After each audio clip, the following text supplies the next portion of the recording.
My name is Mark Miner. I am an investigative writer and author. In my travels, I've investigated many people and places. Watch as I seek out stories that are typically outside of the box of normal. I am the Seeker.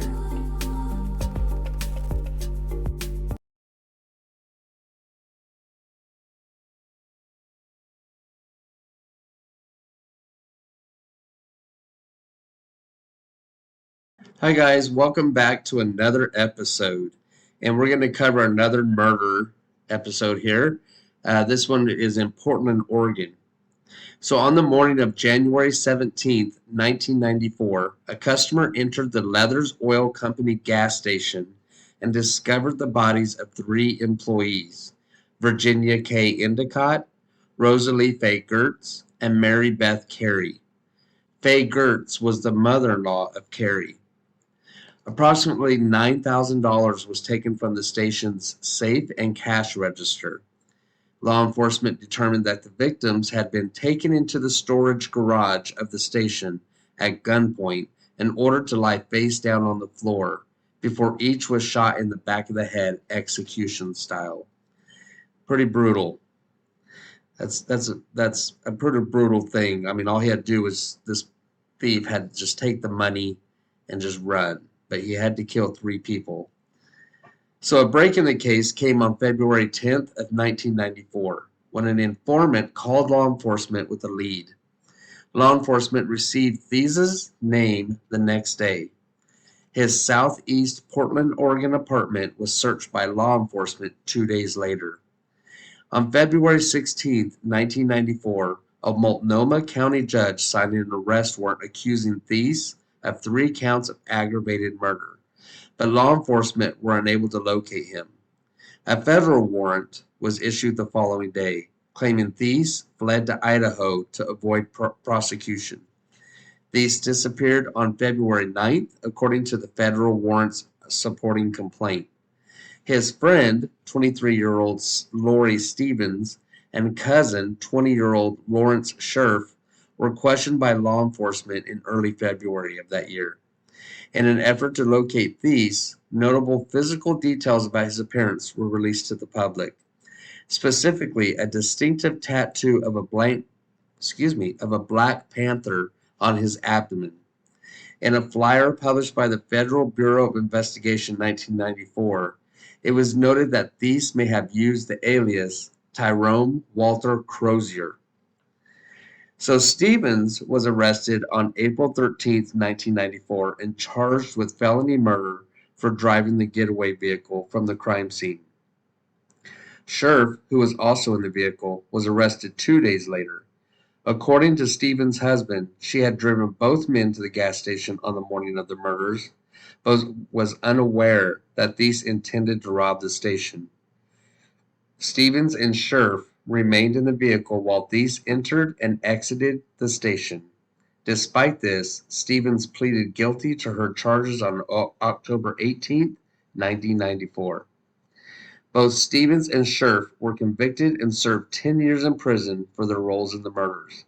As part of a plea bargain agreement for the reduced prison sentences, both Stevens and Scherf agreed to testify against Thies when he is brought to trial. As of 2021 and 2022, the whereabouts of Thies remain unknown. According to a 2011 profile of the case by America's Most Wanted, law enforcement assumed Thies was still alive and possibly still residing in the United States under a false identity. That's a long time that this guy has been missing and hiding out.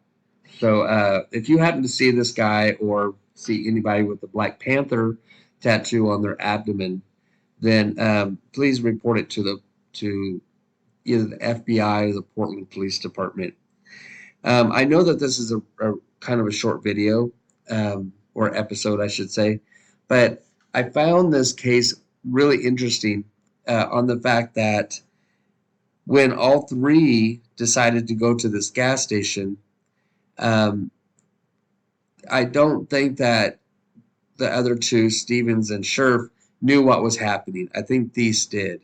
I think he knew he was going to rob the station, and I'm not quite sure if his intent was to kill them, the three ladies in that gas station, but he did, and he did it in a very heinous way.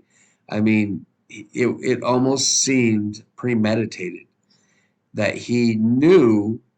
I mean, how would you know to just remain as calm as you do, rob in the store, take the three ladies back into the storage area, lie them on the floor, and then pop off into their heads, shoot them in the head, execution style? So he had to have some kind of a knowledge of guns, to know that the gun that he was using would actually do harm. Um, and I can't believe that Stevens and Scherf did not hear the gunshots, or that when these got back in the car, they didn't go directly to the police. It's just amazing, that they just actually just drove him wherever, whether it was back to his apartment or dropped him off somewhere else at friends or whatever. Obviously he disappeared after that. So, anyways, it's just a very complicated case, and it's a very interesting case because these has never been found. This happened in 1994, and it's 2022. So it's been a while, and I'm sure he's aged quite a bit. So I want to thank you guys for listening to me and watching this episode. And if you have any kind of leads, or if you have any kind of comments or ideas or anything like that, please leave it below, and let's discuss. Let's find out, if anybody knows anything, or have heard any rumors or anything like that. And above all else, if you have any kind of information, of course, go to the FBI or the Portland Police Department. All right, guys. So remember, stay weird, be weird, and I will totally see you on the next episode. Super excited for the next episode, and can't wait to bring this all this fun to you and all these places we're going. So I do want to give a shout out to a friend of mine who I used to work with. His name is Brock Jones, and he is a phenomenal person. Brock, I miss singing with you in the cab of the truck. You know what I'm talking about. And I hope you're doing well, buddy. So talk with you soon, guys. Be good. Stay weird.